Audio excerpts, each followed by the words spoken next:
Have you ever suddenly remembered that you are not merely a reaction, and that there is a higher state which, when it returns, the human being rises with it?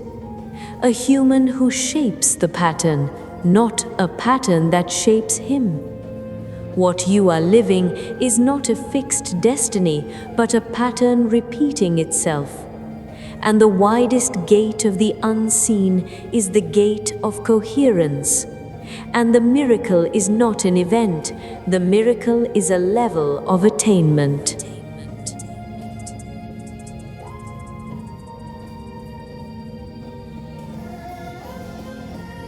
The forgotten attainment. There is a moment unlike any other, not a passing instant, but a turning. It does not arrive as a clear decision, nor as a fully formed thought. It comes as a subtle tremor in the depths, as if something within you awakens before you understand why. In that moment, you sense that your life is not merely a sequence of events unfolding one after another. You sense that you are not simply a body walking through the world, but something more precise, a receiver that detects, and a transmitter that leaves an imprint.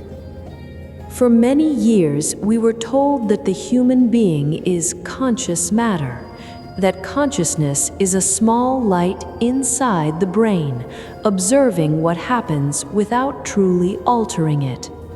We were told that reality is solid and closed, and that what you see is all that exists. Yet beneath the surface of that official narrative, another story has always been repeating itself in science, in lived experience, in mysticism, and in moments of undeniable honesty. Reality is not merely matter, and the human being is not merely flesh. This work is not an invitation to abandon science, nor to replace knowledge with slogans. It is an attempt to gather four languages that have long been speaking of the same truth under different names.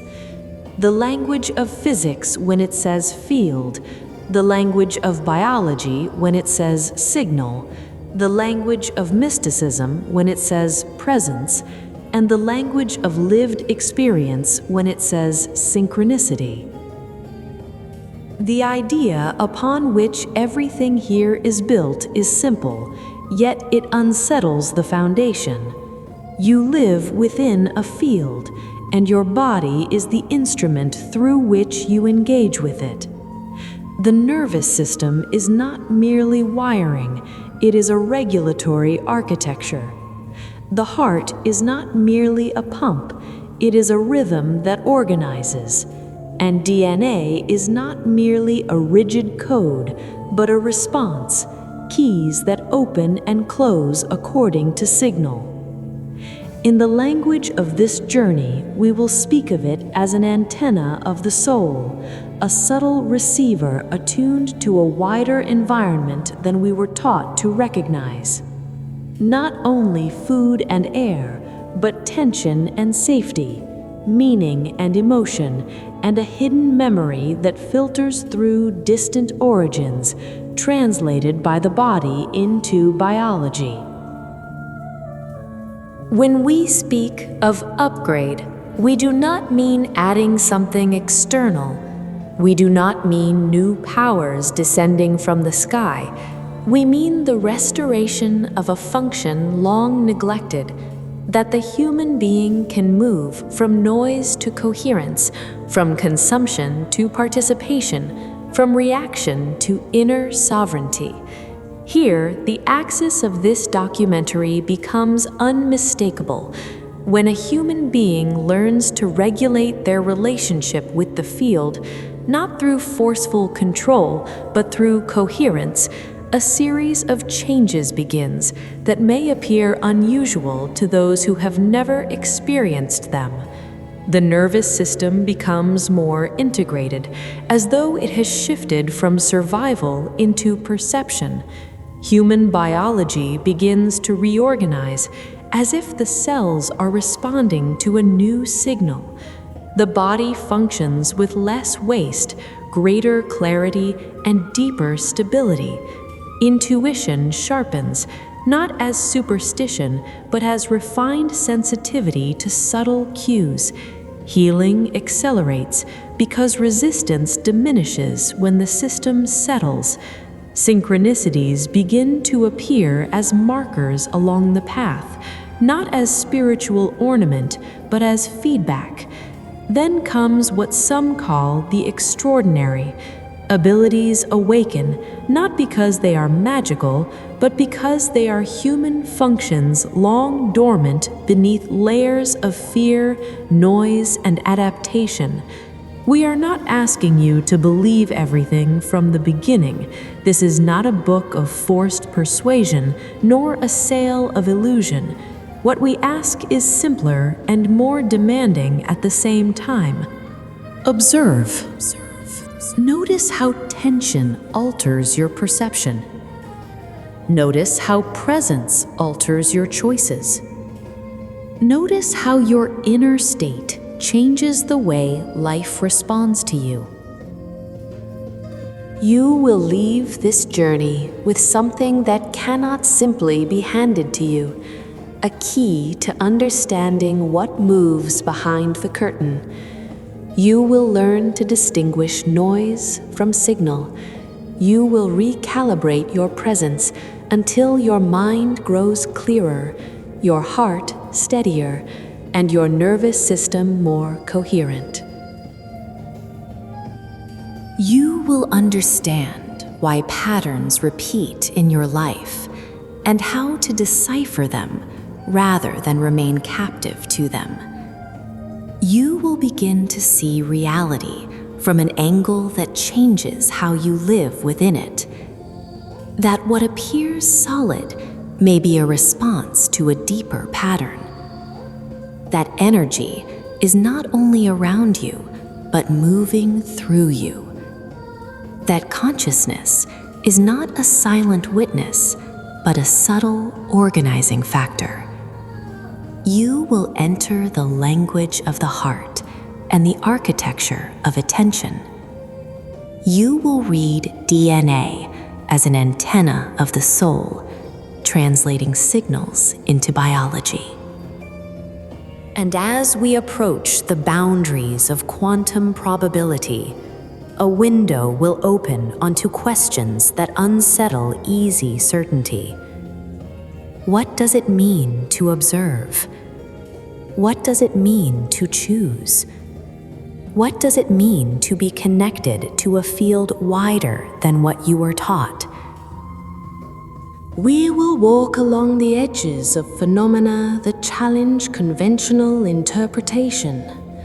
The goal is not new information alone, but transformation. To move from fragmentation to coherence, from fear to presence, from reaction to sovereignty. And then some of what people call extraordinary begins to appear as natural.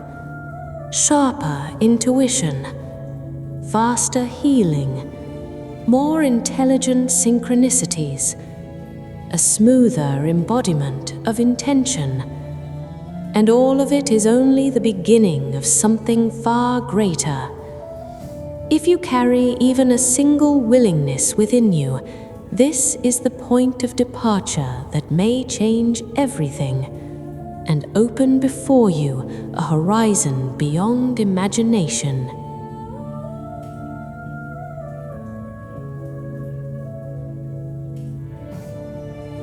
The field of the unseen.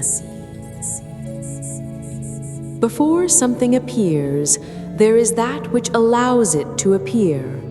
What you call reality may be the visible trace of a deeper layer. There is something that precedes everything you see, something you cannot touch, yet it leaves its imprint on all that you do touch. The eye does not perceive it directly, and yet it shapes the image, determines how it forms, when it shifts, and why certain possibilities become actual while others remain suspended in shadow. We live within a world that appears solid, a wall, a body, a city, a planet. Yet, when we approach the scene through the lens of modern science, the idea of solidity retreats. Physics no longer speaks only of objects as isolated masses, but describes what surrounds and permeates them as multidimensional fields, layers of presence not directly captured by the senses. A magnetic field, an electric field, something invisible yet measurable through its effects, a presence unseen yet known through what it does. Then comes the deeper whisper. What if particles are not the final origin? What if at their core they are ripples within a wider field? As if the thing is not entirely an independent stone, but a stabilized wave, an organized pattern, a vibration that has taken form. Here, mystical language begins to intersect with scientific language. The mystic says, the visible is a shadow of something deeper. The scientist says, what you do not see may explain what you do see. Different names, one indication. Behind the scene lies a hidden layer that carries order before it becomes shape. The ancients attempted to name this background. Some called it ether, others called it akasha. Our task here is neither to turn these terms into doctrine nor to dismiss them as superstition. It is wiser to treat them as older vocabularies for a single idea, the existence of a layer that carries information, a layer that precedes events and binds things together in meaning, even when they appear separate to the eye. In this journey, we will call it the field of the unseen, not because we are escaping into mystery, but because this level of reality does not present itself to the senses as objects do, and yet it leaves its imprint on everything. It is unseen in the sense of the invisible that acts, present, operative, shaping possibilities beyond what we assume. From here, the real question emerges. Where does the human being stand in relation to all of this?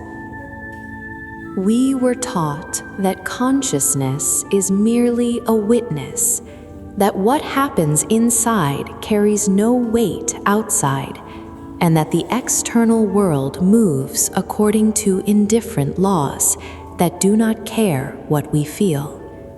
Yet daily experience reveals something difficult to deny. The room is the same room, and yet the version of reality you experience within it changes according to your state. You enter burdened, and you read faces as threats. You hear silence as rejection. You interpret signals as if they are against you. You enter present and steady, and the space feels wider, words less sharp, possibilities more generous. The wall did not change. What changed was the receiver. In the language of the field of the unseen, the inner world is not merely private. The inner world is signal. Thoughts flash and fade, but a stable inner state becomes frequency. And when frequency stabilizes, it begins to organize what you perceive, how you interpret it, what you choose, and how your body moves between opportunity and fear. Not because the universe obeys you like a servant, but because your life is not separate from the way you inhabit it. You do not experience reality raw. You experience it through an inner lens. That lens can be noise or clarity. Here, a central word appears, one that will accompany us from the first page to the final scene: coherence. When the nervous system lives in chronic tension, the signal becomes distorted. Attention sharpens, but it narrows. The body prepares to defend before it understands. Decisions become impulsive. Reactions outrun wisdom. This is not a curse. It is a disrupted mode of reception, noise that prevents you from seeing what is already there. When the inner state settles, when breath synchronizes, when feeling stabilizes and attention unifies around a clear point, something simple and profound occurs. The signal clears.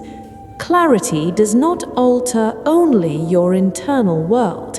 It alters what approaches you, what you notice, what draws your interest, and how events arrange themselves around your dominant pattern.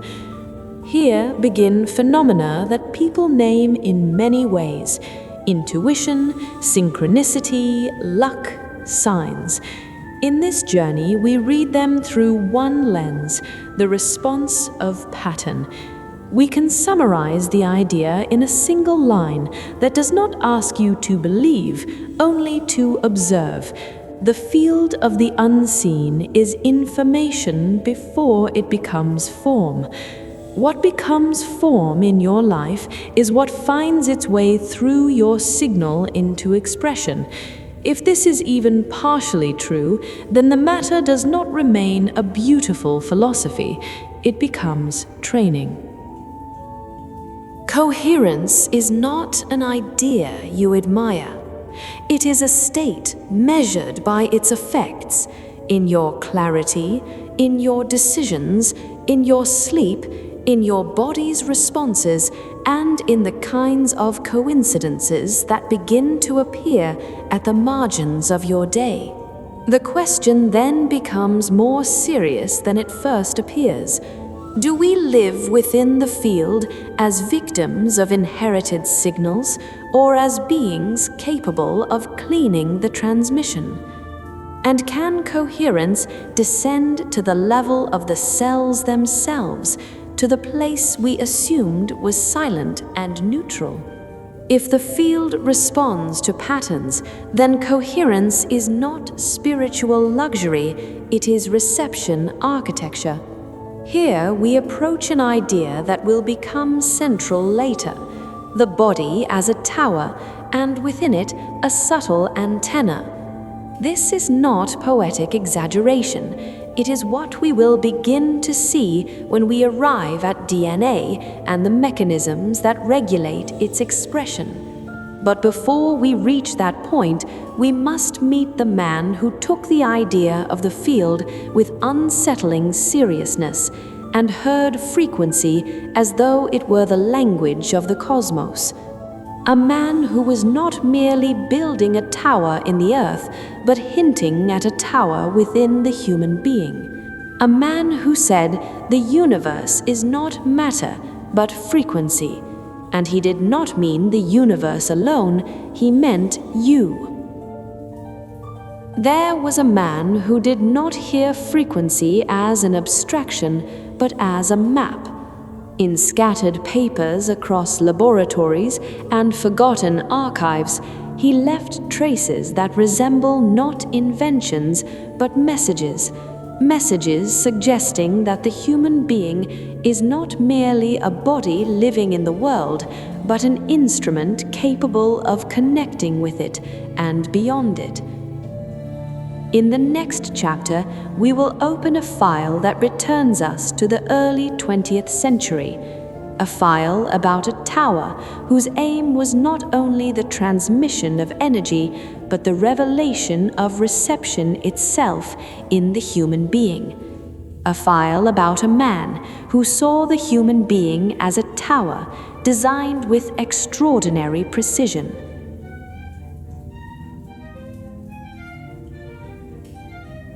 Nikola Tesla, the connection of consciousness and energy. There are names that are not merely spoken, they are evoked.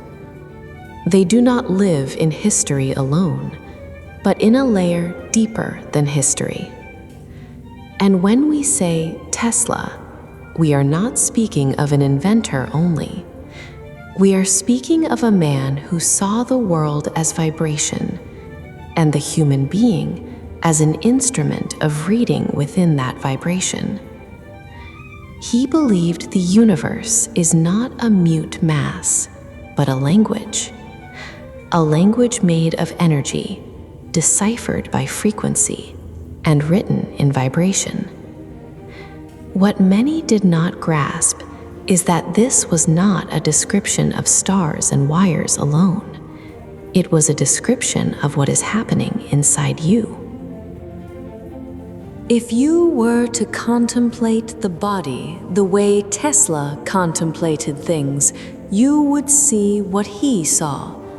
The spine like a spiral coil, the brain like a receiver, the heart like a transmitter, the whole human being like a tower that receives and sends. This is not merely poetic metaphor. It is a way of seeing life as a network of signals. From here, the question becomes sharp. If energy can be transmitted, can consciousness synchronize with it? Can the human being shift from a creature that consumes reality into a being that connects with it? At first, Tesla's story appears as a familiar biography of genius, inventions, rivalries, ideas ahead of their time.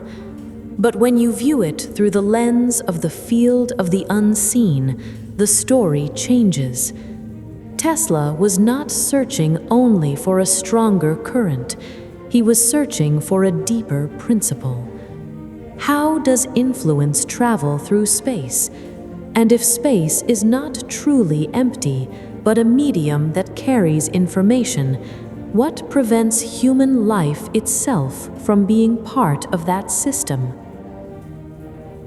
Here, we enter the symbol that will keep haunting this film, Wardenclyffe Tower, a project that appeared to people as a tower for transmitting power, but in its depths was a silent declaration of a dangerous idea. Energy is not a privilege to be sold, it is a language that can be distributed. And when the language becomes available to everyone, the shape of power changes. Not because electricity alone threatens systems, but because liberation does. The human being who understands what is happening in the field, who reads signal instead of drowning in noise, becomes less governable by fear and less dependent on external promises. This is not conspiracy in the cheap sense. It is a simple law in human history. Knowledge that grants inner sovereignty is not always allowed to spread easily. It is easy to say the project collapsed because of funding and competing interests, and that is part of the picture. But there is another layer not often written into biographies. Some ideas are not resisted because they are false, but because they are true enough to change the game. Tesla was touching the idea of connection before it became a fashionable word. He treated the world as though it were one device, as if distance between things is not a barrier, but a medium. That is why his ideas sometimes seem to arrive from outside his time. How can a pulse be heard far away? How can a signal coordinate between distant points? How can an entire system respond when its frequencies are tuned? What matters here is not the debate over technical details, but the meaning his story opens. If the man searched for a way to transmit energy across the world, what prevents him from having glimpsed something else? That the human being himself can become a transmitter when his inner systems become coherent. Tesla did not speak of manifestation or energy healing in modern terms, but his language leads us to a question from which there is no escape. If the universe is vibration, which vibration do you live within? And if life responds to patterns, who is shaping the pattern in you? At this precise point, Tesla intersects with what we will later build scientifically and spiritually. Coherence is not merely a psychological idea. It is a state that organizes signal. And when signal is organized, perception becomes more accurate. Presence becomes less distorted by fear and more capable of discernment. With discernment, decisions change. With decisions, outcomes change. Not because the universe conspires in your favor, but because you stopped transmitting noise. Here, the paradox becomes clear. People search for energy outside themselves, while Tesla was hinting at something deeper. The source of chaos is not a lack of energy. It is faulty regulation. What we need is not more force, but more coherence. But how does coherence happen?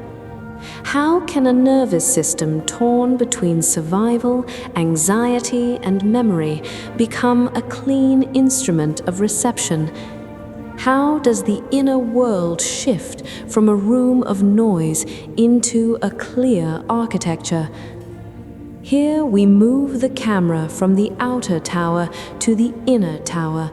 We leave iron and concrete and enter a finer design, the architecture of attention, the architecture of breath, the architecture of response. What Tesla was building on the ground, we will search for within the human being. In the next chapter, we will not speak of the field as a cosmic idea only, but of the architecture of consciousness as a regulatory instrument. We will see how tension becomes noise, how coherence becomes clarity, and how life transforms step by step when you move from reaction into signal.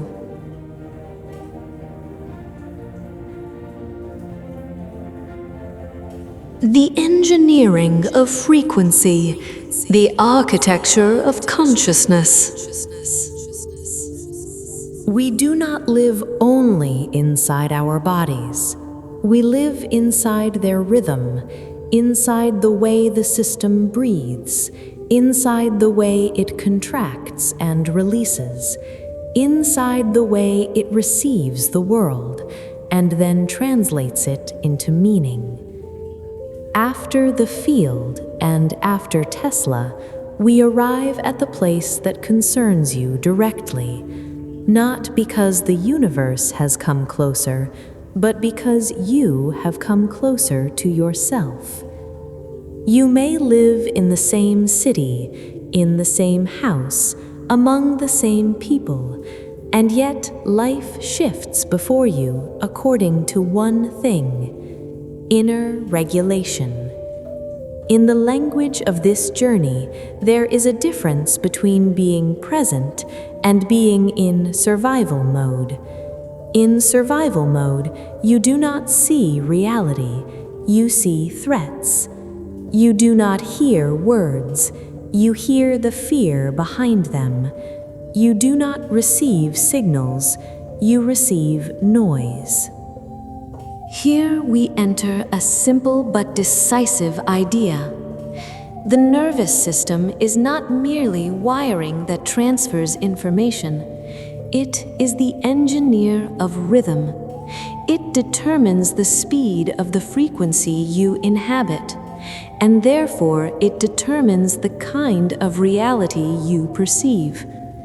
When the body tenses, the change does not happen only in the muscles.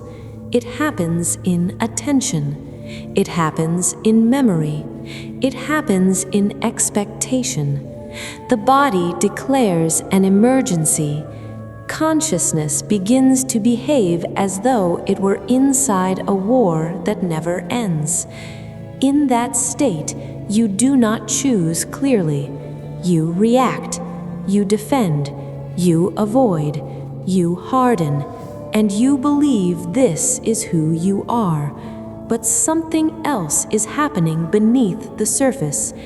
In survival mode, the signal is interrupted, not because the world has fallen silent, but because the receiver is filled with interference. This is the essence of the engineering of frequency.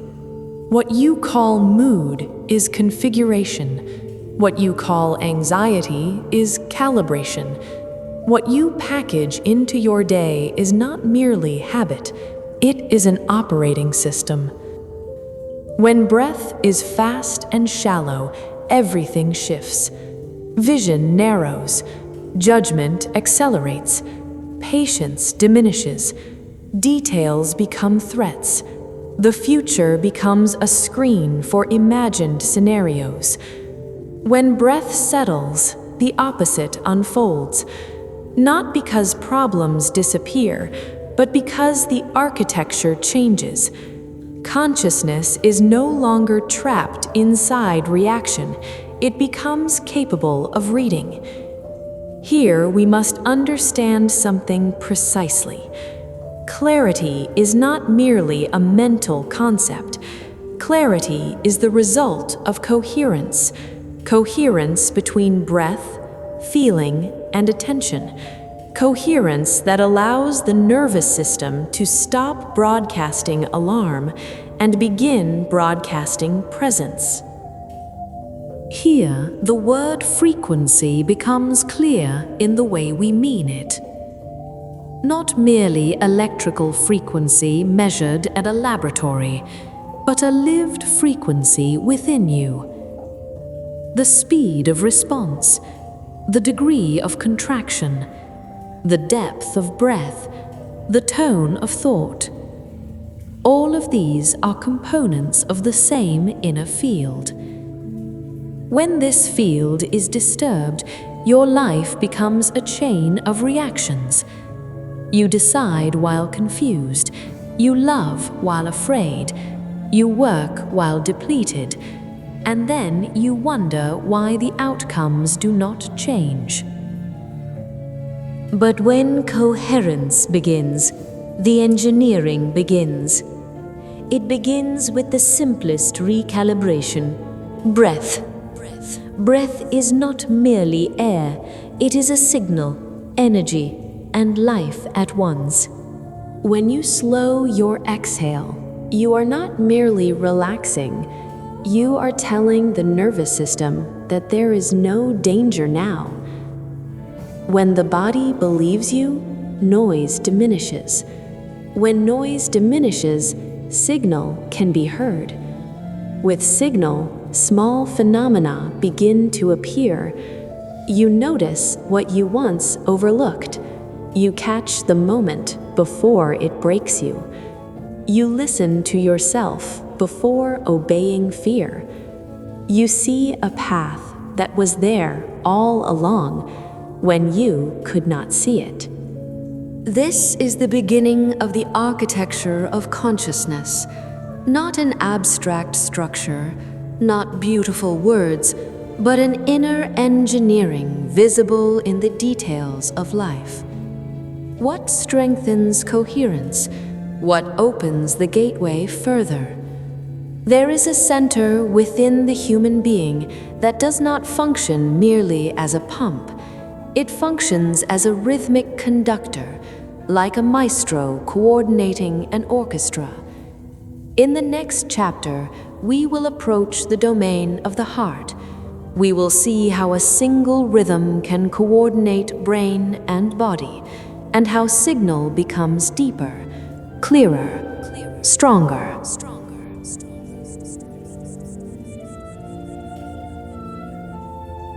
The domain of the heart, the field's gateway.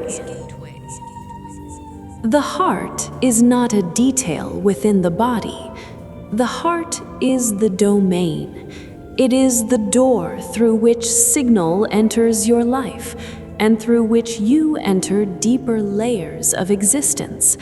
Books call it a pump, but the field calls it something else, a gateway. We have said before that reality is not perceived raw, that it passes through a deeper layer, that the nervous system is the engineer of regulation, that coherence refines the signal. But one unavoidable question remains. Where does coherence begin when we want it to alter the very quality of perception itself? Here the domain of the heart appears, not merely as emotion, but as a rhythmic center that regulates how you receive information from the field. When rhythm shifts, the organization of body and mind shifts with it. Space opens for consciousness to be present in its highest state. This is something we recognize by its effects. When the heart contracts, vision narrows, interpretation tightens, possibilities diminish. It feels as though you are living in a single dimension of life. When the heart returns to coherence, perception widens, noise softens, layers that were hidden begin to appear. It is as if awareness ascends a step on a ladder, a step that does not only change the world, but changes your version of the world. In the language of this journey, the mind interprets, but the heart regulates the domain in which interpretation occurs. And so the meaning of an event shifts before the event itself shifts. Does it enter you as shadow, or does it enter as light? Here we approach the idea of the heart field. Some researchers and institutions, such as HeartMath, speak of coherence as a measurable state of rhythm. They describe electromagnetic signals associated with the heart that extend beyond the body in terms of effect rather than imagination. We do not need to settle every detail now. What matters is the opening meaning. The heart is not merely an organ. The heart transmits. When the transmitter becomes coherent, the message changes. And when the message changes, what the brain receives changes as well. In moments of fear, the brain does not read. It sounds alarm. It searches for confirmation of danger. In coherence, the brain begins to read without triggering tension at every detail. The world begins to appear as though it contains additional space. Space for possibility. Space for meaning. Here, the language of dimensions becomes experiential rather than abstract. Not mathematics on paper, but layers of perception. You know this because you have lived it. There are days when life feels flat, and other days when it feels deep. When words carry something beneath them, when silence contains information, when coincidences seem patterned.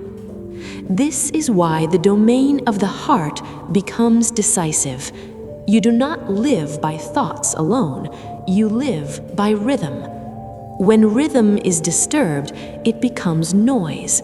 When noise persists, it becomes identity. You believe it is you, when in truth it is configuration, conditioning, and confinement. When the heart returns to coherence, the transformation begins that reshapes everything that follows. You catch the moment before it breaks you. You listen before obeying fear. You see a path that was present all along when you could not see it. This is not the end of the story, it is its true beginning. Coherence is not comfort alone. Coherence is connection. Here we enter what makes this chapter spiritual and not merely psychological. When the heart becomes coherent, it does not only calm you, it opens a window of knowing, not information, presence. You sense things before they are spoken. You read the space between words. You perceive truth within faces. People call this intuition. We do not turn it into superstition. We place it where it belongs. A heightened sensitivity to signal when noise diminishes. You may notice something else. When the heart becomes coherent, synchronicities appear. Not because the universe has become your servant, but because your pattern has become clear, and the field responds to patterns.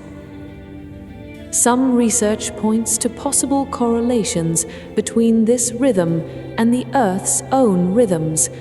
The Schumann resonance is often mentioned as an electromagnetic resonance of the planet.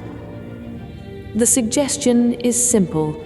You are not isolated from the larger rhythm. Coherence is not merely a psychological state. It is synchronization with a wider wave.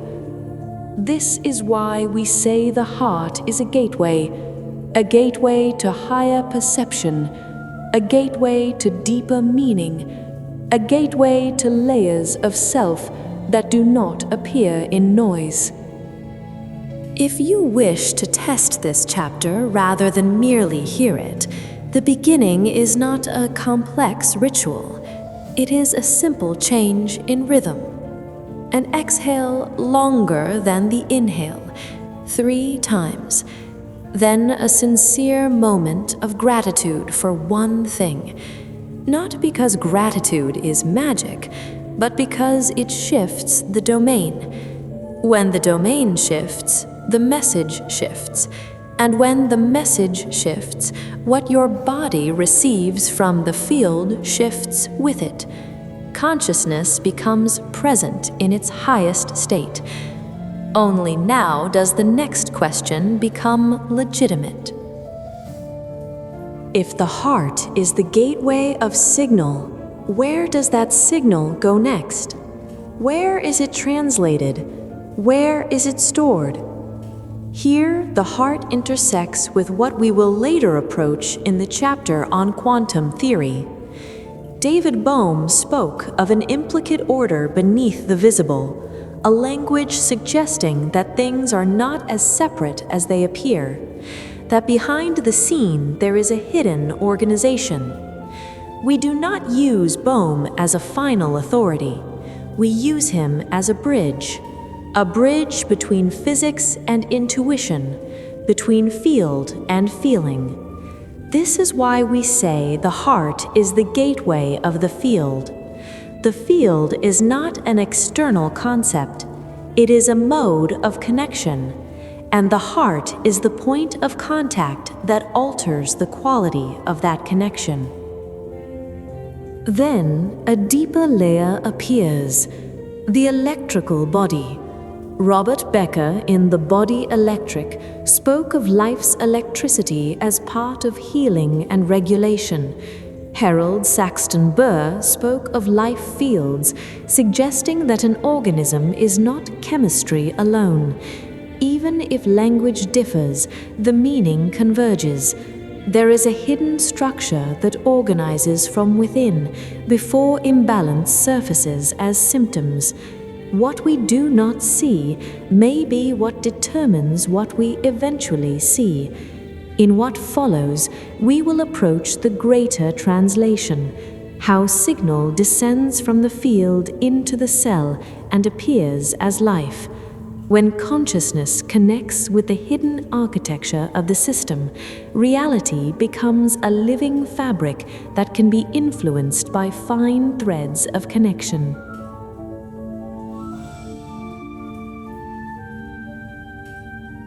DNA, the soul's antenna.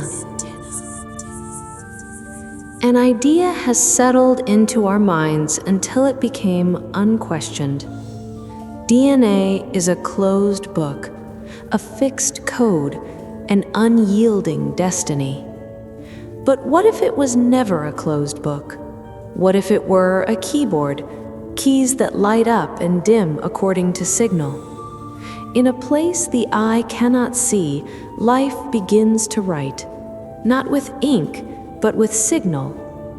After the field's gateway, the discussion no longer remains about feeling alone. It becomes about effect, about a message descending into cells.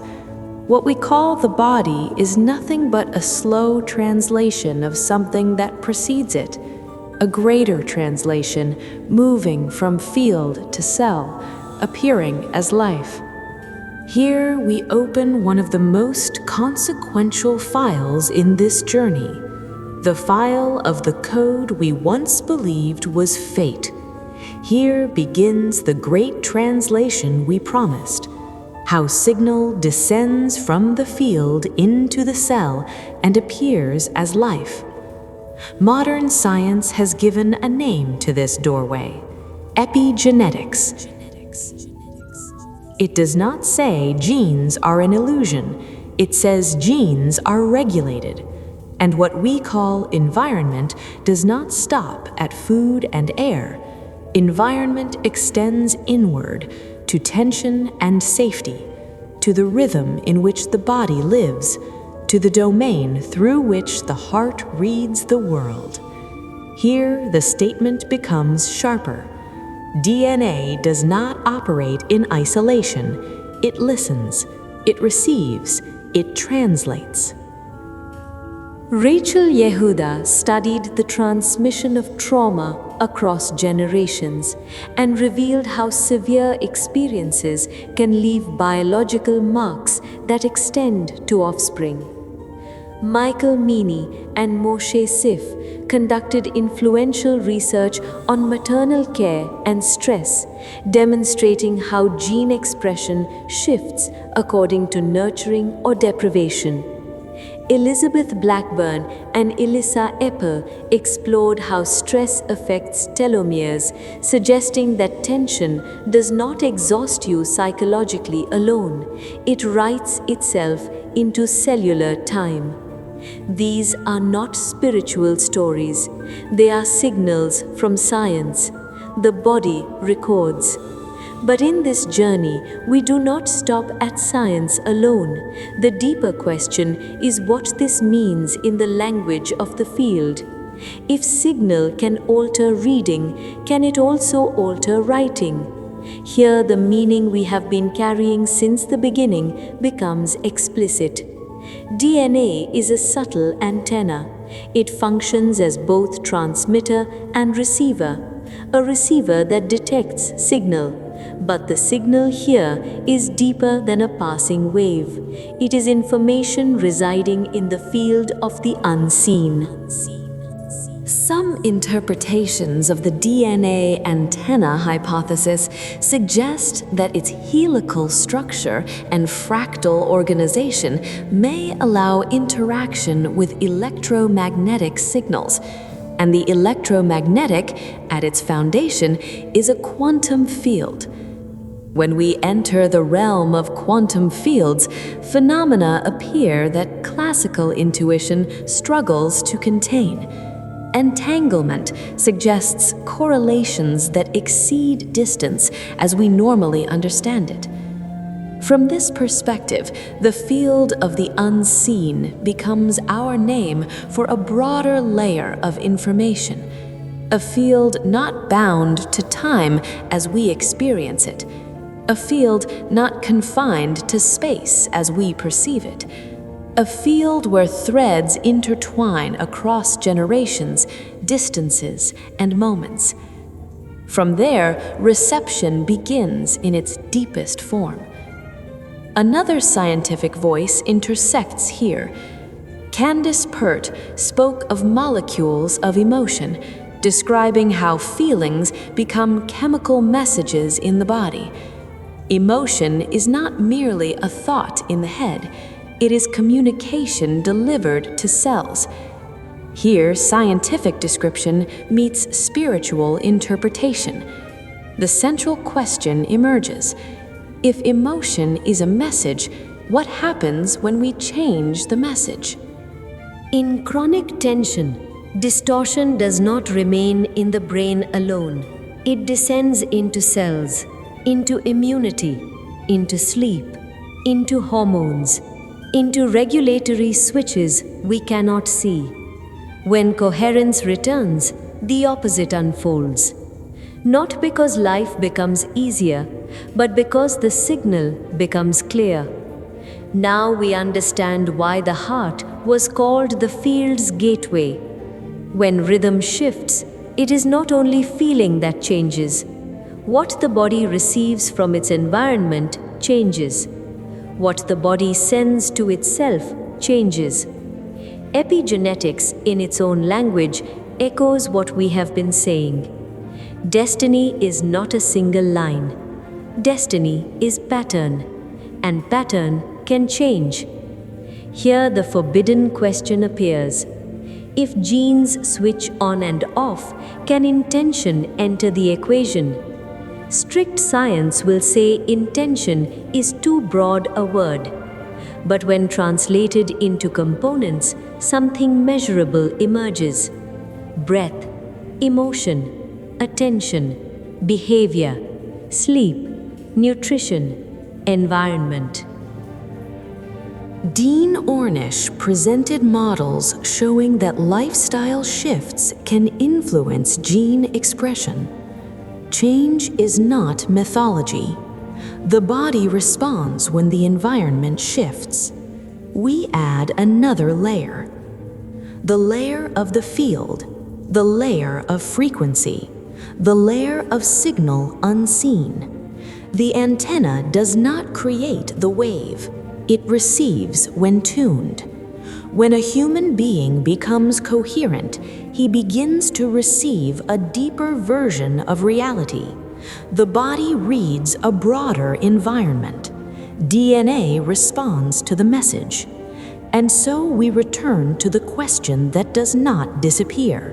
What are you transmitting to your cells each day? Fear repeating itself, or safety expanding? Do you live in the frequency of survival, the frequency of presence, or the frequency of ascent? The cell does not understand stories. The cell understands signal. When signal changes, what turns off and what turns on changes within you.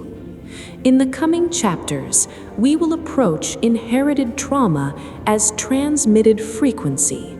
We will explore the idea that lineage does not pass down blood alone, but pattern. Then we will move further toward the geometry that gives vibration form, and toward quantum questions that challenge separation itself. But before all of that, remember this. You are a higher being operating a system, not a system programming you to decide who you are, and your signals are part of your destiny.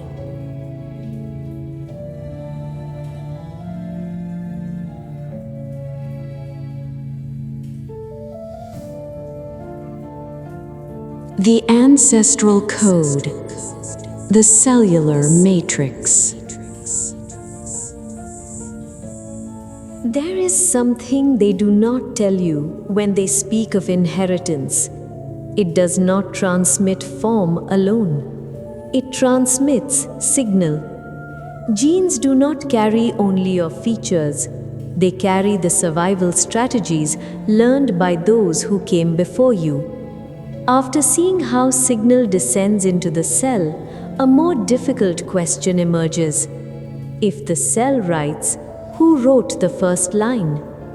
Here we enter the ancestral code, not merely as biological history, but as matrix, an inner network of instructions, inclinations, and responses, as if the body is born with an initial operating system, not good or evil, but survival settings.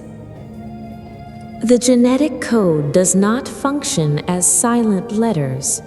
It creates environment, an entire cellular matrix, how the cell responds to stress, how it processes fear, how it detects danger before it arrives, how it releases hormones before we understand why. Here a precise truth appears. Much of what we call personality is, at its core, inherited response, an ancient thread running through you, living in you as if it were you. Rachel Yehuda studied how traumatic experiences can leave biological traces that extend to children, not in the sense that the child inherits the story literally, but inherits readiness, a tendency toward vigilance, toward hyper-alertness, toward reading the world through emergency. Michael Meany and Moshe Sif demonstrated how care or deprivation can alter genetic switches, as if the cell learns early, is the world safe or is the world a trap? Fear becomes a default broadcast, a background signal. It does not require a new event to activate. It is enough that the present resembles something old. The system ignites. Now the meaning of matrix becomes clear. You are not confronting an event alone. You are confronting a network of stored responses operating beneath awareness, moving the body before thought moves. But this chapter is not written to seal fate. It is written to open liberation. The matrix is not a prison if you understand its code. It feeds on repetition. It weakens when rhythm changes. Trauma is not merely memory. Trauma is frequency, a rhythm repeating within the nervous system, descending into cells and becoming pattern. And when it becomes pattern, it shapes a reality that resembles it. Healing, therefore, is not war against symptoms. Healing is rewriting signal, changing the message the body sends to itself, teaching the system something it did not learn: inner peace, stillness. You may treat an idea in the mind, but if the body continues broadcasting danger, everything returns to the same place. There is another layer many prefer not to see. Systems of control throughout history did not need to monitor every individual constantly. They needed to train lineage in fear, to make anxiety habitual, to make survival a way of life. When obedience is conditioned through hunger, threat, and shame, the chain is no longer external alone. It descends inward. It becomes signal. It repeats. It is inherited. Then comes the more subtle level, control of perception itself, control of what you are allowed to see, what you are discouraged from remembering, the language through which you think, the questions labeled unrealistic. With each generation, the window of meaning narrows slightly. Exception becomes normal. The cage becomes home. The senses dull. Perception contracts, until we arrive at a generation that does not remember the origin at all, not because it lacks intelligence, but because no window was opened wide enough to see beyond. A generation born inside the matrix, calling it life, clinging to it, not as a chain it rejects, but as something it cannot imagine living without. Addiction to noise, addiction to distraction, addiction to a pre-assembled identity handed to it instead of discovered. So we are born into the matrix before we understand the name. Not because someone wrote a magical destiny over us, but because genes carry the residue of ancient conditions. A survival memory that learned the world is unsafe, that loudness means danger, that freedom is costly. Boundaries grow within us that we did not consciously choose. Control no longer needs walls, it becomes habit in signal. What is not liberated in awareness will continue writing itself into the body. This is why ascent begins with clearing interference, dismantling stored survival patterns, disarming chronic alarm. Here we return to the field's gateway. When the heart becomes coherent, it does not merely shift mood, it changes the language through which cells write reality each day. When rhythm changes, organization changes. Consciousness becomes present in its highest state. From this presence, new writing begins, not erasing lineage, but breaking the loop, altering the signal the body has lived within for so long, saying to the system, "Open your window, reality is wider," allowing it to learn this not as theory, but as rhythm stabilized within, through breath that recalibrates, through sleep that restores the network, through practice that stabilizes presence, through coherence that cleans signal. Now another question emerges. If the matrix is written from within, can it be seen from without? We will need a sign that is visible before it is interpreted, a sign that turns vibration into form, that makes the invisible visible. What we will encounter next is not explanation, it is evidence.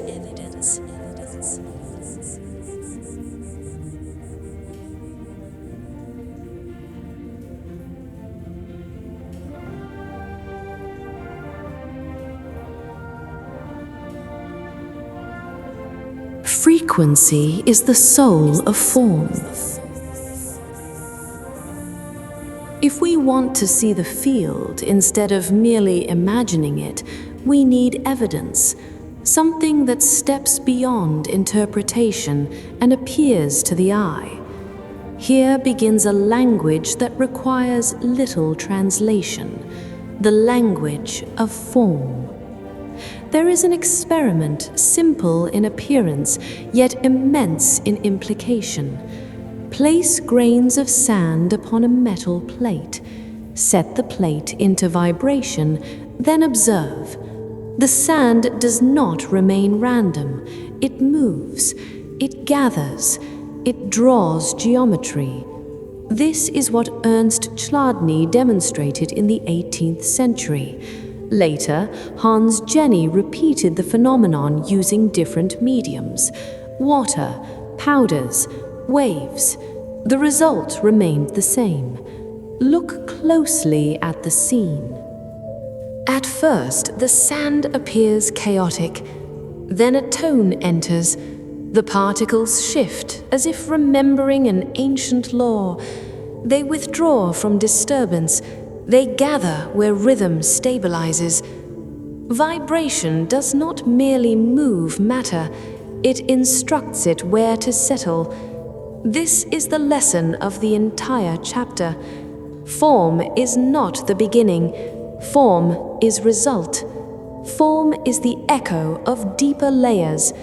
What we call matter is response to what we do not see, to vibration, to rhythm, to pattern. When we witness this in sand, the question about the body becomes legitimate. The body is not stone. The body is water, blood, pulse. It is reasonable that it responds to the tone in which it lives. The frequency of fear distorts rhythm. The frequency of coherence reorganizes the interior. As if when the heart settles, it begins writing a new geometry in sensation. Vibration does not produce noise alone. Vibration produces order. What we said in earlier chapters becomes visible. What appears solid may be a wave stabilized. What we call matter may be vibration settled into shape. We do not need to leap beyond science here. It is enough to see with our own eyes that when frequency changes, form changes. When frequency stabilizes, pattern stabilizes. It is as though reality follows a geometric grammar, hidden rules organizing what seems chaotic. Here a name returns, Nikola Tesla. He did not see frequency as merely technical, he saw it as philosophical, as law behind appearance, as though the universe were written in a single language: energy, frequency, vibration. Tesla distrusted randomness. He searched for keys, for numbers recurring in nature, for relationships appearing in light, sound, magnetism. The phrase 369 often appears in narratives about him, not as independent scientific proof, but as symbolic reminder. Behind apparent chaos, there is structure. Numbers are not calculation alone, they are traces of design. From here, we encounter proportions that recur in nature: the spiral, symmetry, the golden ratio, the Fibonacci sequence, not as superstition, but as indications that nature does not build arbitrarily, it builds according to pattern. When we place this beside what we witnessed in cymatics, the question shifts. If sound organizes sand, what does sound do in water, in blood, in pulse, in the nervous system? Here, coherence returns again. Coherence is frequency balanced. When balanced, order emerges instead of noise, in perception, in decision, in physiology. We do not speak of frequency as spiritual spectacle. We speak of it as the essence of form. Changing frequency does not alter feeling alone. It may alter the structure through which your reality takes shape. In this moment, when vibration becomes visible in sand and water, it becomes difficult to claim that the unseen does nothing. The unseen does everything. It acts before appearance. In what follows, we take one step further. If frequency gives form to matter, what happens when consciousness becomes part of the equation? Quantum experiments hint at something both unsettling and beautiful. Observation may not be entirely neutral. Outcomes may shift when measured, collapsing into one form among possibilities. What happens to reality when you observe it with coherence? And who observes you, stabilizing you into your present form, your present version? your present probability.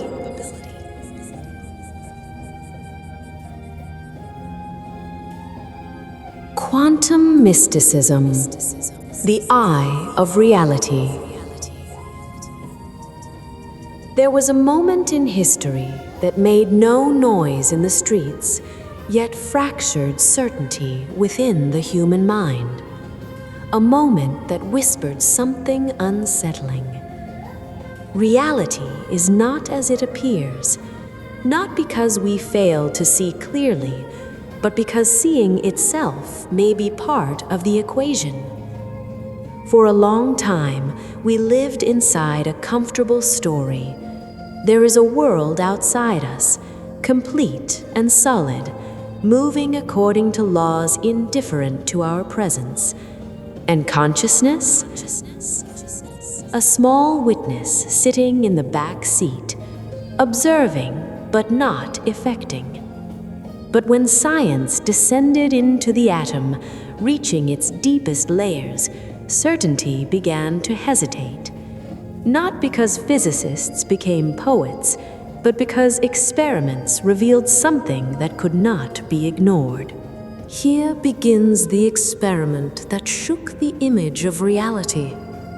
Imagine a particle so small it defies intuition, fired toward a barrier with 2 slits. Classical logic says it must pass through 1 slit and leave 1 mark. Yet what appeared in experiments was startling. When no measurement determined which slit it passed through, the pattern resembled a wave, as if the particle behaved like multiple possibilities at once. When measured, when asked which path it took, the behavior shifted. 1 path, 1 outcome. We do not claim that consciousness magically creates the universe. We do not claim physics proves mysticism. We say something subtler. At its deepest level, reality appears to withhold its final form until a specific question is asked. Here, scientific language and the language of the field intersect, not because we force them together, but because they meet at a shared suggestion. Behind form lies a layer of possibility, a layer that does not manifest all at once. One version emerges, as if existence crystallizes according to the angle of inquiry. Experiments associated with John Wheeler and the delayed choice principle deepen the unease. It is as if the type of measurement chosen after a particle has passed can still influence how the event appears, as though the system waits for the question, as though reality does not close its narrative immediately. We are not claiming time reverses in a simplistic sense. We are acknowledging that at the quantum level, time does not behave as our everyday intuition suggests. If this is even partially true, its meaning in our language becomes both beautiful and unsettling. Choice may not be merely a late event. It may be an organizing factor. Then we encounter a phenomenon even harder to reduce metaphorically: quantum entanglement. 2 particles become correlated in such a way that their states reflect one another beyond classical expectations of distance. Separated across vast spans, their measured properties remain linked. What is extraordinary is not that energy leaps across emptiness. What is extraordinary is that correlation exists beneath surface separation. Connection at the level of information. Connection at the level of description. As if reality at depth is not composed of isolated fragments, but of a single fabric. Here the idea of the field of the unseen becomes easier to approach. Not because quantum physics literally says Akasha, but because Akasha in mystical language was never fantasy alone. It was a name for a cosmic memory, a hidden ground in which information precedes form. Quantum theory does not certify this metaphysical claim, but it opens a door. Separation may be surface, connection may be older than distance. David Bohm offered language that serves as a bridge, not final proof, not spiritual endorsement, but conceptual clarity. He spoke of an implicate order beneath the explicate. What appears as parts may unfold from a deeper unity. In this journey, we recognize that feeling. When you are coherent, fragmentation softens. Coincidences feel less arbitrary. Meaning repeats with intelligence, not because belief intensified, but because reception clarified. We do not worship quantum theory as a new temple. We use it as a mirror. Perhaps reality is not a fixed object waiting for you. Perhaps it is relationship between field and inquiry. After all of this, the question that truly concerns us emerges. If reality contains a layer of probability, if inquiry influences what appears, what does coherence mean? What does distortion mean? In earlier chapters, we said tension distorts, coherence clarifies. The heart is a gateway. DNA responds to signal. Now we add another layer. Perhaps not only what you see changes, perhaps what is permitted to stabilize among possibilities changes. Quantum mysticism is not a doctrine. It is an existential stance. Your presence is not entirely neutral. Consciousness may be more than a small light inside the skull. It may participate in organization in ways we do not yet fully understand. But caution is necessary. This does not mean the universe obeys wishes. It does not mean thought alone manufactures the world.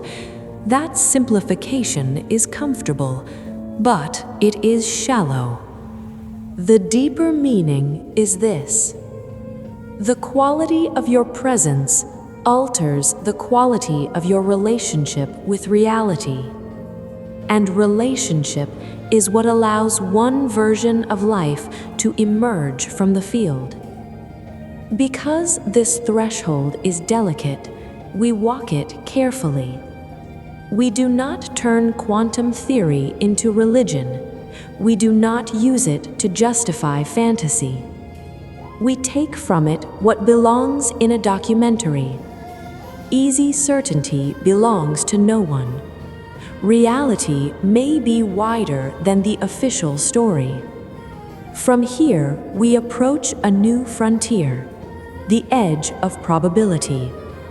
A territory we treat not as proven fact, but as signal. Experiments controversial to some, intriguing to others. Can intention leave subtle statistical traces in systems that appear random? Can consciousness influence processes beyond the skin? If physics weakened the myth of separation, the next question becomes inevitable. Does intention carry probabilistic weight, not as something solid, but as something that repeats often enough to trouble easy dismissal? In the next chapter, we step onto the edge of reality without losing intellectual integrity. We will examine experiments some call illusion and others call evidence. We will treat them properly, not as final certainty, but as an open door, a door that may reveal a new human being, not one chasing magic, but one in whom magic awakens, a being sovereign in body, aligned with nature as though it were an ancient tone that always responded but had not yet heard him clearly. If reality stabilizes when observed, what happens when it is observed with coherence?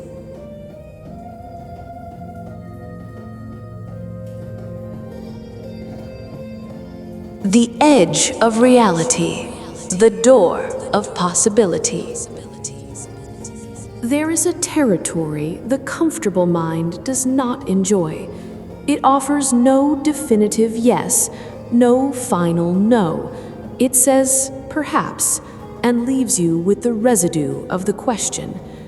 After quantum theory, after seeing how the form of inquiry shapes the behavior of matter at depth, we arrive at an edge where consciousness itself enters the discussion, not as magic, but as probabilistic influence, not as doctrine, but as effect to be examined.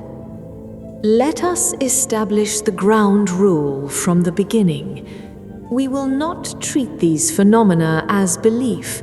We will not use them to justify ready-made claims. We will approach them as a documentary should approach uncertainty, as signals. If they repeat often enough, they complicate easy dismissal. A simple yet unsettling question emerges. In the laboratory, one method for testing influence is straightforward. Place a human being before a system assumed to be random. Ask whether intention can shift it, even slightly. Here we encounter a name that generated decades of controversy: the Princeton Engineering Anomalies Research Program, known as PAIR, established in 1979 and directed by Robert G. John. Its design was conceptually simple.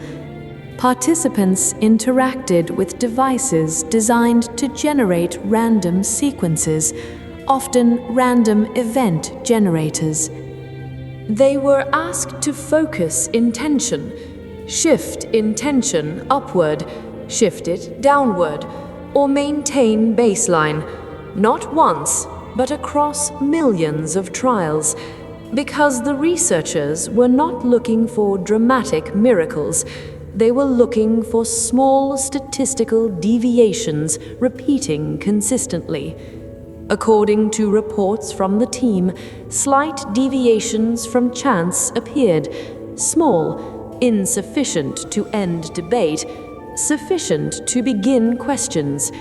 We do not conclude, we observe. We ask what such results do to the assumption that consciousness is a passive spectator. Names such as Dean Radin from the Institute of Noetic Sciences continue similar inquiries. Random number generators again, controlled protocols. Participants focusing intention toward statistical bias. Reported effects remain small, but in some analyses, small effects appear consistently enough to resist immediate dismissal. Then there are the Ganzfeld experiments, designed to reduce sensory noise. A sender in one room concentrates on a randomly selected image or video clip. A receiver in another room sits in mild sensory isolation, soft red light, white noise, covered eyes, and describes impressions aloud. Later, multiple targets are presented, often 4. If correct identifications exceed chance across many trials, researchers argue a signal may be present. Meta-analyses suggest results slightly above statistical expectation. Critics challenge methodology. Supporters emphasize cumulative patterns. The debate remains active. We do not declare victory for either side. we ask a subtler question. If the effect is small, is it illusion, or does smallness reflect something about the clarity of signal? What if influence requires coherence rather than desire? Another figure emerges at this boundary: Rupert Sheldrake and the theory of morphic resonance, a controversial proposal suggesting that nature carries memory beyond the brain. Patterns, once established, may become easier to repeat, not stored as files, but as fields of influence. Each repetition strengthens a pathway, not only within the organism, but within the fabric of reality itself. The idea remains outside mainstream consensus, yet it mirrors an intuition long present in mystical traditions. Learning is not isolated. Information is not confined to skull and synapse. Reality may retain trace. In our language, the world behaves like a fabric, and fabric carries memory. Then everything we have built returns. Reality turns upon coherence. The heart is a gateway between levels of reality. The body is a tower of energy that receives vibration and reorganizes it. DNA is an antenna through which the human being passes into a version of himself and a version of reality. We will no longer ask whether intention influences randomness. We will ask the deeper question: which intention influences? A coherent intention, an intention with a single attainment. If the signals, however controversial, hint at even the slightest effect, then the issue is not supernatural power for sale. It is spiritual responsibility reclaimed. With power comes responsibility. For here the human being connects with his source and recognizes purpose with clarity. Here, ascent is not metaphor alone, it becomes lived reality, in body, in mind, in spirit. That is why those with capacities do not appear, because the purpose is not to be seen. The purpose is to serve something higher. In the next chapter, we will not remain at the edge. We will gather everything we have crossed: the field, frequency, the heart, DNA, the ancestral code, the geometry of vibration, quantum questions, signals at the edge. We will gather them into one knowledge that brings meaning into action. Disciplined practices of calibration through which the human being begins true ascent.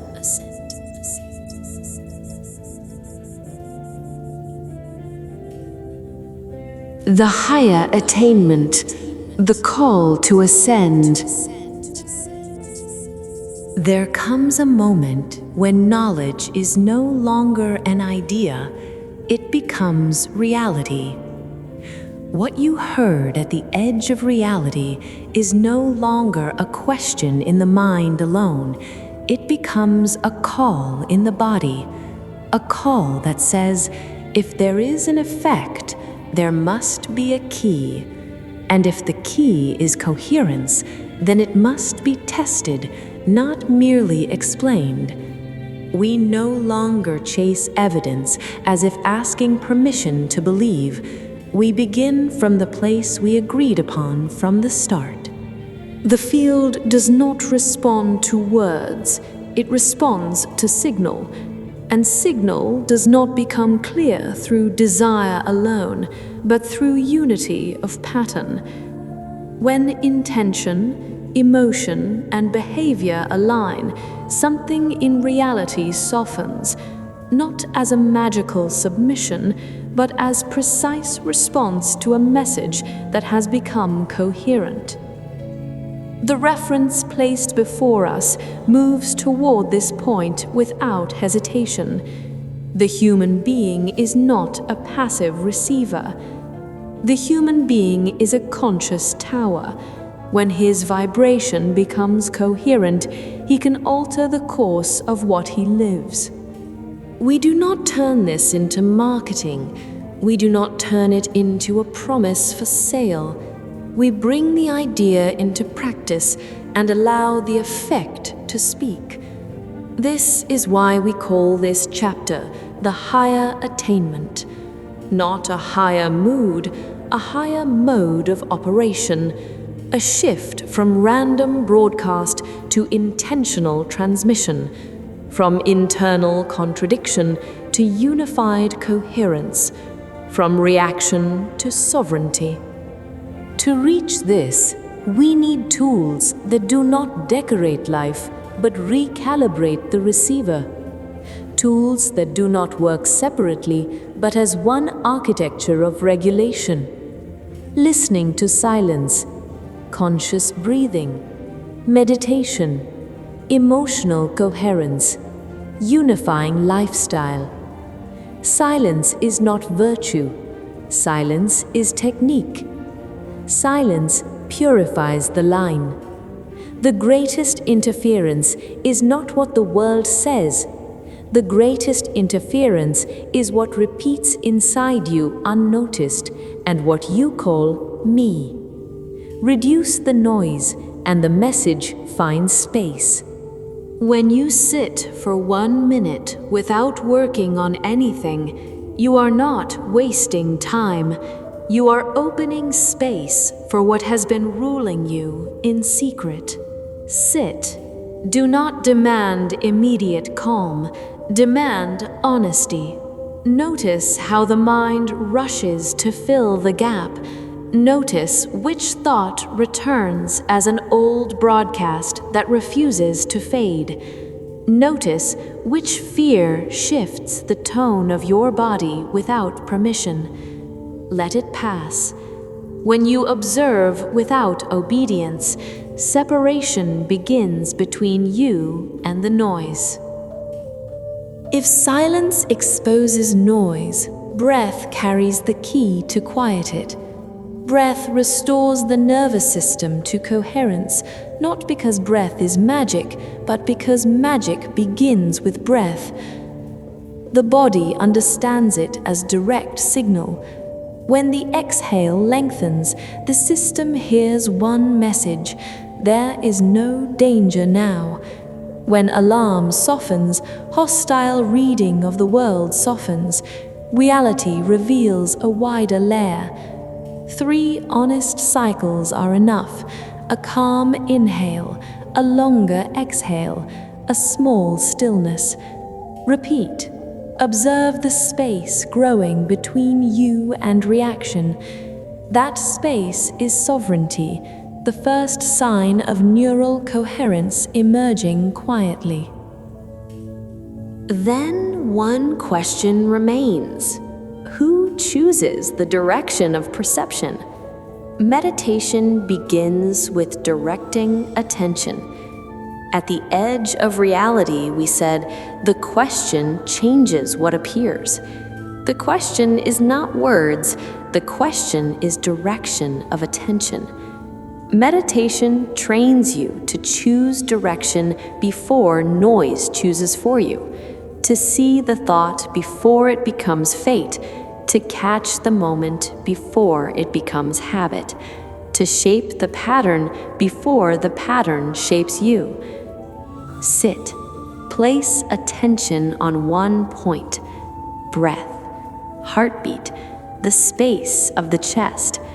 When attention wanders, return it gently. Each return is construction. Each return stabilizes. Something subtle changes. You are no longer easily provoked, no longer driven by stimulation. you begin to distinguish between a passing sensation and a governing pattern. Here we reach the core, the union of intention, emotion, and behavior. Intention alone is not enough. It may be wish. Thought alone is not enough. It may be decoration. When emotion aligns with intention, the inner world becomes one message instead of conflicting signals. Emotional coherence does not deny pain. It refuses to let pain control the broadcast. Choose one honest state you can sustain without pretending. A small gratitude, one meaning, one promise to yourself you do not break. Hold it for 10 seconds without rushing. Those 10 seconds are not positive thinking. They are calibration of attainment. When attainment shifts, signal shifts. Here, intuition appears not as superstition, but as heightened sensitivity. Perception becomes radar. You sense before words are spoken because noise has diminished and the message has unified. But remember this, an upgrade not stabilized becomes a beautiful moment that fades. Lifestyle becomes stabilization of attainment. The body does not remember words. The body remembers rhythm. If you seek higher attainment, your life must be able to hold it. Sleep is not detail. Nutrition is not detail. Movement is not detail. What you feed your eyes and ears is not detail. Everything is part of the message sent to yourselves each day. It is not enough to understand frequency. You must live it until it becomes structure. True coherence is not one meditation session.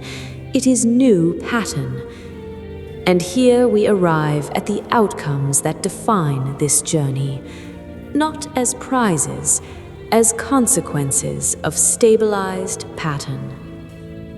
When the higher attainment activates, the first shift occurs in the nervous system. You move from survival to perception, not because life became gentle, not because danger disappeared, but because danger no longer inhabits you. The receiver becomes clear enough to see. Reorganization follows as cumulative effect, not instant miracle. Repeated message creates new environment.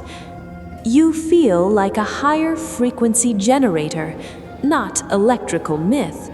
Efficiency, less wasted energy, more clarity, greater stability under pressure. Intuition sharpens like radar. You detect contradiction in speech. You read space between words. You sense tone before statement. You know where to move, not because you see the unseen fully, but because your signal is no longer ruled by noise. Healing accelerates, not because you command the body, because obstacles decrease when the system settles and chronic alarm recedes. Synchronicities appear like road signs, not spiritual decoration, indicators that your pattern has become clear and reality responds intelligently because you transmit one message instead of many. Manifestation finds its correct place. It is not servant of wishes. It is alignment between inner choice and outer unfolding. When attainment stabilizes, what you hold within finds path outward, because fear no longer interrupts it. So-called supernatural capacities are not new magic. They are dormant functions, that awaken when interference decreases: expanded perception, extended sensitivity, rapid pattern recognition, fine signal detection. The human being returns to a version that existed before contraction became training. One final condition remains guarded in this journey. If perception opens, attainment must precede it. If capacity increases, responsibility must precede it. The goal is not to appear. The goal is to ascend. We do not ask you to believe. We ask you to practice. Silence that reveals noise, breath that restores coherence, meditation that stabilizes attention, emotional coherence that unifies signal, lifestyle that anchors the upgrade. These tools work through repetition, and through repetition, patterns of ascension begin to form. Not instantly, through levels. The first level reveals itself with your first sincere practice. Each repetition strengthens presence until it becomes stable enough to influence not only the inner world, but the outer. Pattern does not stop at one layer. Pattern repeats in psyche, in decision, in body, in life.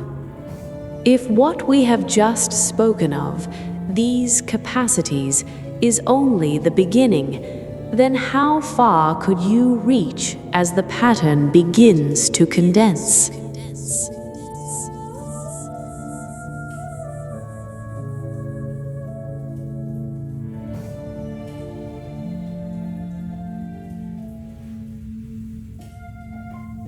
If this documentary has stirred the call of awakening within you, and the language of attainment and coherence has opened a new window in your sight, then subscribe, turn on the bell, and walk with us on this path.